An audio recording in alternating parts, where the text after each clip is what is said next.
সুপ্রিয় দর্শক, আমরা আজকে চলে আসছি জহির ভাইয়া ধানের পাতো ফেলতেছে, আমন ধান রোপণ করবে পাশে জমিতে।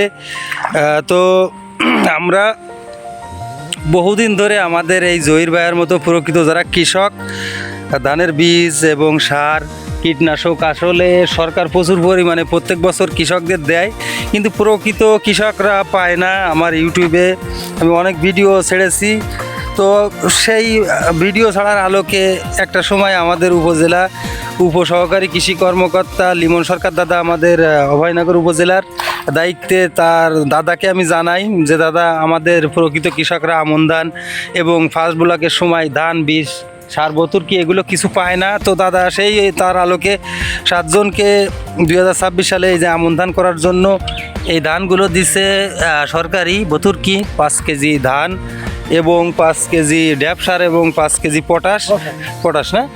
তো তার লোকে জহির ভাইয়া আজকে এই ধানগুলো ফেলতেছে। মাশাল্লাহ, দেখুন খুব সুন্দর কলাইছে। অনেকে বলে সরকারি ধান বীজ এগুলো ভালো হয় না, আসলে আমার জানা মতে সরকারি ধানগুলো খুব ভালো হয়, বীজও ভালো হয়, কারণ সরকারিভাবে যেগুলো দেওয়া হয় অনেক কৃষি কর্মকর্তারা গবেষণা এবং তাদের তত্ত্বাবধানে ভালো ভালো জিনিসগুলোই দেওয়া হয়।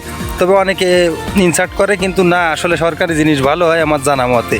তো আসলে এই ধানগুলো যখন ফসলগুলো যখন সুন্দর হবে, রোপণ করবে এখান থেকে এই পাতো তুলে, তো তখন আমি ভিডিও ছাড়বো এইগুলো আমার ইউটিউব চ্যানেলে। তো সবাই এই যে জহির ভাইয়াকে দেখাচ্ছি, প্রচুর কঠোর পরিশ্রমী, প্রায় 2 বছর ধরে আমাকে বলে আসতেছিল যে আসলে এই সরকারি এই জিনিসগুলো পাওয়া যায় না।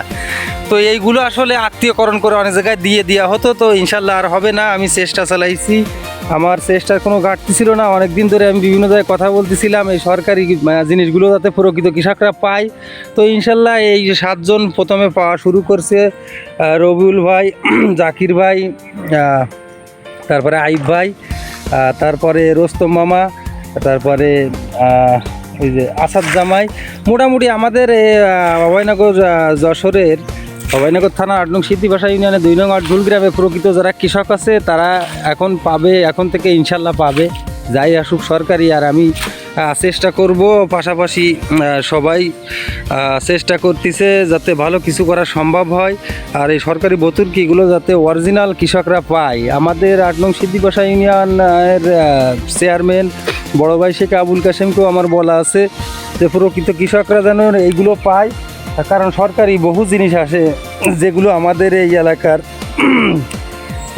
প্রকৃত কৃষকরা পায় না। আত্মীয়করণ করে মেম্বারের বিভিন্ন আত্মীয় স্বজন এদের দিয়ে দেওয়া হয়, এবং যারা ধান চাষ করে না তাদেরকেও অনেকে দিয়ে দেওয়া হয়। তারা প্রকৃত চাষি না, তারা আছে ধানগুলো নিয়ে সারগুলো নিয়ে বিক্রি করে খেয়ে ফেলে।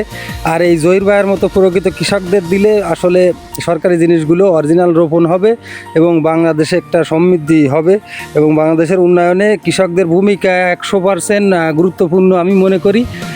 তো সবাই দেখছেন যে জহির ভাই এখন ওই বইখণ্ডে এই ধানগুলো ফেলবে, আমরা একটু দেখাবো আপনাদের, সঙ্গে থাকুন। তো দর্শক, এই যে বড় খণ্ডে এবার জহির ভাইয়া পাতো ফেলা শুরু করলো, ধানের পাতো।